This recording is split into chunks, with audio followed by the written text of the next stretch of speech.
Today, we're breaking down the Easter eggs, symbolism, and cultural messages behind Bad Bunny's Super Bowl halftime show. What is going on, everyone? I'm Kevin Muñoz. Today is Monday, February 16th. Welcome to the Leo Podcast, your go-to for insightful discussions on various educational topics with a focus on issues impacting the Latin American community. And I know it's already been a week since his performance, and you've probably already seen a lot of clips pointing out little details, but trust me, there was so much packed in this show that it deserves a full breakdown. So let's just get right into it. Alright, let's start from the very beginning of his performance. The show opens up in a sugarcane field, a homage to Puerto Rico's main cash crop when it became a U.S. territory at the end of the 19th century. It also references Operation Bootstrap, which caused rapid industrialization and mass displacement. I could make a whole episode on Operation Bootstrap alone, so I won't linger on it too much here, but maybe in a future episode. We see a man playing a guitar, saying how wonderful or rich it is to be Latino, and then saying, "Let's drink today." This man is actually a young Dominican singer from La Romana performing a tribute to legend Anthony Santos, Hoy Se Bebe, atop a bachata melody filmed in a cane field in Dominican Republic. It's also the song that introduces Titi Me Preguntó, produced by Mag, who is of Dominican and Puerto Rican descent. He's wearing all white and the iconic Puerto Rican straw hat called a pava, made from palm leaves. This is deeply symbolic of the island and represents the resilient spirit of the Puerto Rican jíbaro. The jíbaro is a Puerto Rican farmer often called the backbone of Puerto Rican culture because of their impact on the island's culture, politics, and language. Their attire traditionally includes the pava, a long-sleeved white shirt, and white pants, which you can see is the theme throughout the performance. And while we're on attire, let's talk about Bad Bunny's outfit.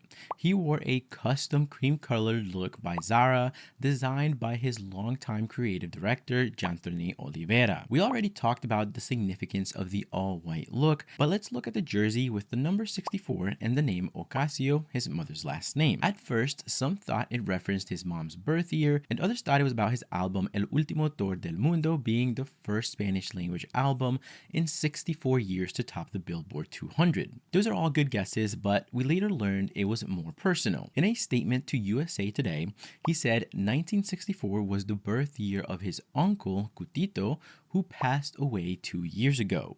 Bad Bunny said his uncle was the one who taught him about football and that he had dreamed of taking him to a Super Bowl. Since he couldn't, he dedicated this performance to him. Now, let's get into what I'd call the island walk. During Titi Me Preguntó, Bad Bunny walks around with a football, stopping at different stands. His first stop is a Coco Frio stand, something that is common across the Caribbean, selling fresh coconut water. He then moves on to some old-timers playing domino on a table, a huge pastime in Puerto Rico, and then girls at a nail salon showcasing everyday community life and social interaction in Puerto Rican culture. There's also the scene with women standing beside a pile of cinder blocks that could presumably be a fanciful nod to construction workers, but more likely, I think it's meant to represent how women are the foundation of every home. He then stops at a piragua stand, which for those that don't know, sells shaved ice and is an iconic stand pretty much in every Latin American country, which I think is represented by each syrup bottle having a different Latin American flag to also represent that Puerto Rico isn't isolated. It's actually culturally intertwined with the Americas. Also, I've come to learn that the piragua vendor was actually basketball player Juan Carlos Piñeiro, who is from Cuba, plays for Puerto Rico's Capitanes de Arecibo, and also runs a piragua stand in Viejo San Juan. The piragua stand is then followed by a taco stand called Villa's Tacos.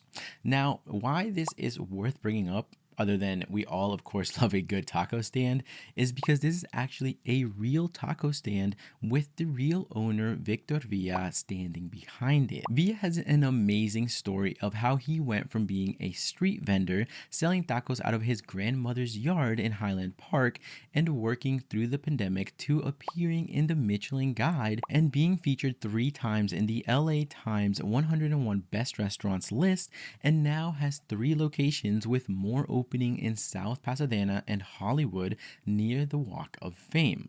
It's an amazing story of a kid who comes from a family of immigrants with relentless hustle. I don't know about you guys, but I know next time I'm in the area, this is a must-try place for me. Bad Bunny then keeps moving forward between two boxers, Xander Sayas and Emiliano Vargas, who respectively wore the flags of Puerto Rico and Mexico on their shorts. Puerto Rico and Mexico have a heated rivalry in boxing that goes back decades, and both have boasted multiple world champions.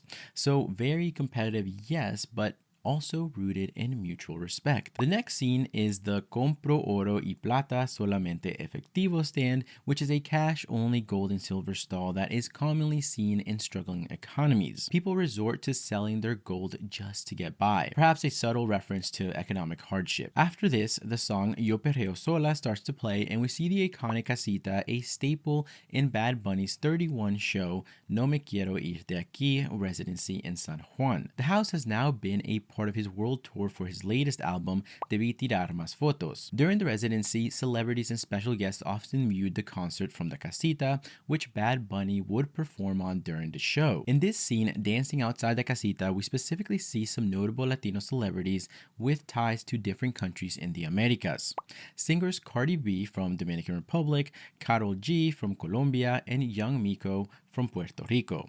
Actors Jessica Alba from Mexico and Pedro Pascal from Chile, and baseball player Ronald Acuna Jr. from Venezuela. Influencer Alix Earle and Bad Bunny's business partner Dave Grutman were also there. Bad Bunny then falls to the roof of the casita and lands inside, where we see a pre-recorded scene showing old CRT TV and stereo systems beautifully decorated with a good amount of Catholic imagery. It honestly felt like it was my own home growing up back in Guatemala. Just before Benito steps out of the casita, we can faintly hear Quimbara by Celia Cruz. He then moves to the outside, where just before Eo, there's a small interlude with a mix of classic reggaeton songs from the early to mid 2000s. These are Pa Que Retosen by Tego Calderón, Dale Don Dale by Don Omar, Noche de Travesuras by Hector El Father and Divino, and Gasolina by Daddy Yankee. This was likely an intentional tribute to reggaeton royalty and the foundations of Latin music's global rise, highlighting Puerto Rican culture,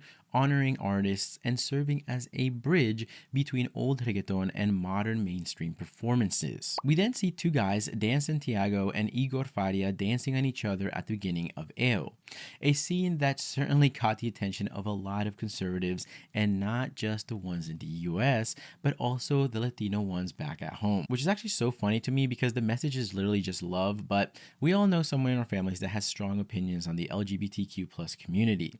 But this reason alone is why I thought it was so important for Bad Bunny to highlight this moment. I was ultimately happy to see that the moment was in large part celebrated by fans for representing LGBTQ plus inclusion. After this, we see the iconic Sapo Concho displayed on the big screen, a character that has become synonymous with Bad Bunny in Puerto Rico, modeled after the Puerto Rican crested toad. During the violin intro of Monaco, we see Grammy-winning conductor Giancarlo Guerrero, born in Nicaragua and raised in Costa Rica. Guerrero is a 6-time Grammy Award winner and also serves as a music director for the Sarasota Orchestra and Nashville Symphony. Benito then goes into a short monologue about how he is performing in the Super Bowl because he believed in himself, and you should believe in yourself too, because you are worth more than you think. After that, we get a wedding, which, as it so happens, was a real wedding. Apparently, the couple getting married invited Benito to the wedding, but he decided to invite them to this halftime show performance instead. After the couple kisses, the crowds clear, special guest Lady Gaga appears and begins to sing her salsa rendition of Die With a Smile. Noticeably, we see Lady Gaga wearing a lapel pin with the Flor de Maga, the national flower of Puerto Rico. One scene that a lot of people noticed during Baile Inolvidable was Benito waking up a child sleeping across 3 chairs, an extremely common shared experience among Hispanic and Latino families, something that I have personally done myself. Look, Latinos know how to party, okay?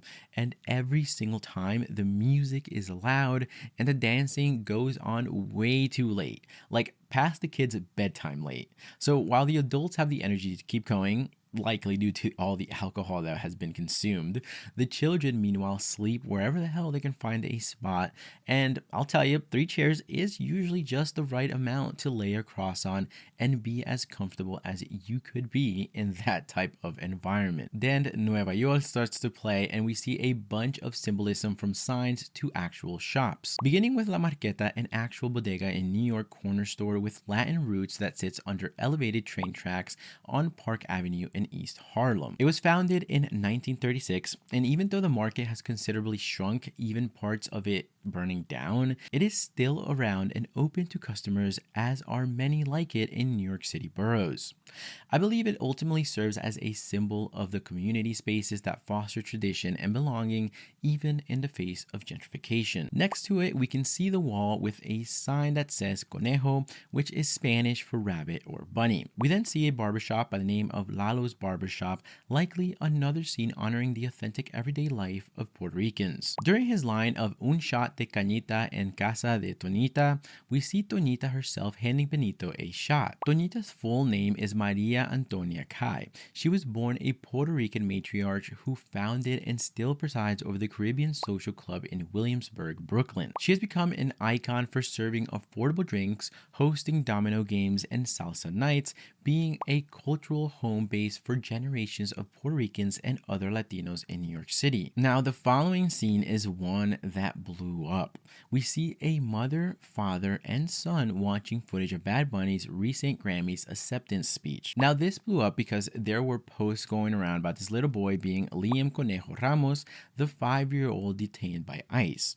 However, we know now that this is not the case. This was Argentinian child actor Lincoln Fox, and the scene was meant to be interpreted as Benito giving the Grammys to a younger version of himself or future generations to follow. We then see Ricky Martin performing Lo que pasó a Hawaii, a 30-second protest against colonization, gentrification, and displacement of local communities in Puerto Rico. Some may have also noticed that this is also the copy of the album artwork for Debí Tirar Más Fotos, from the plantain tree to the 2 chairs.